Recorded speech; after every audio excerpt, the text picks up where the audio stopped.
Bismillahirrahmanirrahim. Ya Rabbi shrah li sadri wa yassir li amri wahlul 'uqdatam min lisani yafqahu qawli. The worthy Chief Guest, Consul General of China, respected Chair of the session, Professor Dr. Mansoor Al-Kundi, learned personalities, ladies and gentlemen, and my dear students, Assalamu alaikum. First of all, I would like to congratulate the organizers, and especially, of course, Dr. Faisal Javed, for their efforts to organize an excellent first national conference on Pakistan's foreign policy at Federal Urdu University, Karachi.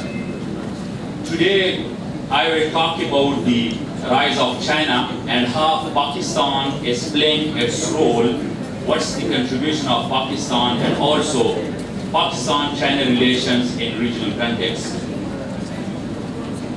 It's a very interesting topic. Let me tell you, and you all are aware about the rise of China, that how China is rising. Once it was a backward country, but now it is rising with very good mountains, Himalayas, deeper than the ocean, and so many other things.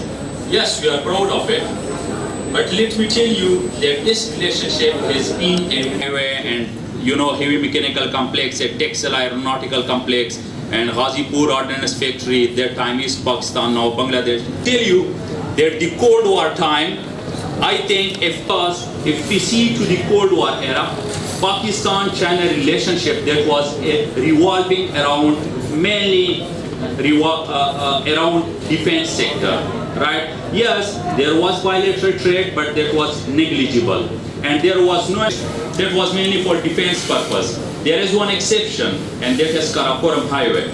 Pak-China relationship now it is moving towards interdependence. And